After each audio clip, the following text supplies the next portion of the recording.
I'm Gillian and my job title is Art Director. Okay, an art director in this production creates key artwork to inform the other designers of how to create the backgrounds. So for example, if there was an environment that was a cafe, I'd create one key image of how the cafe looks, what props are in there, where the characters are going to be, and then the designers can take that as reference and create the other angles for the cafe. After I did my A-levels at school, I went to a local college and studied Art and Design Foundation.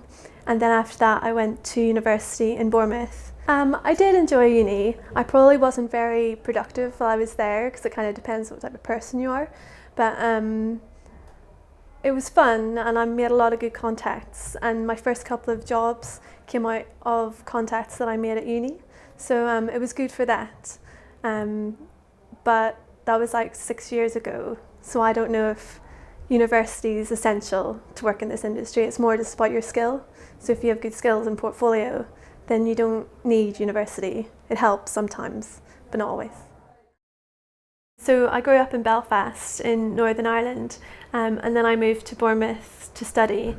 I had to leave Northern Ireland because they didn't really have any animation courses. I think over the last couple of years they now have one at the University of Ulster, but at that time they didn't have one. They had a course for visual communications, and I didn't even know what that meant, but I saw Bournemouth had animation production, and it was traditional. A lot of the courses at the time across the UK were 3D or animation for gaming, and I didn't want to do computer stuff. I just enjoyed drawing and enjoyed animation, so I just wanted to draw animation. That's all I really knew about it then.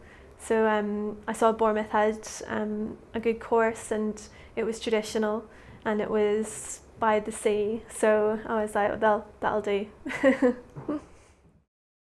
So at uni they have like an Erasmus scheme, but with a different company. It was an animation studio in China, and they would send out students for like 1 month, sort of around Easter time.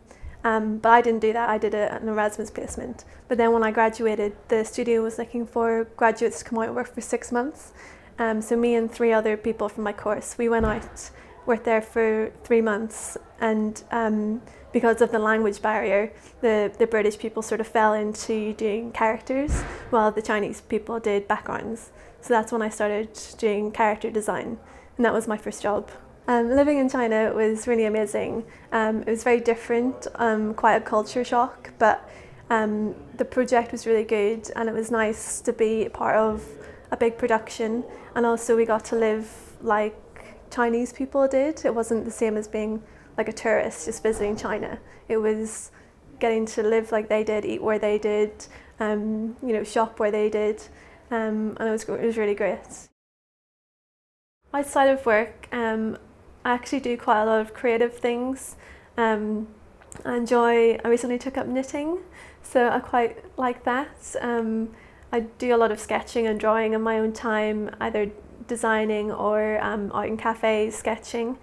I also enjoy, a lot of TVs and film and cartoon series and things like that, because it's all storytelling and design and everything, so I enjoy that a lot.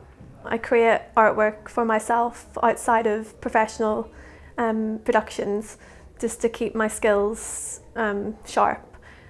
So I take all those designs and put them in just a self-published sketchbook and just take them out and sell them. I'd give someone the advice, if they wanted to be in the animation industry, just to keep trying, because a lot of it is right time, right place, but then a lot of it is also skill. So just keep working at it. It's quite important to have an online presence, as well as like a physical presence in studios that you work in.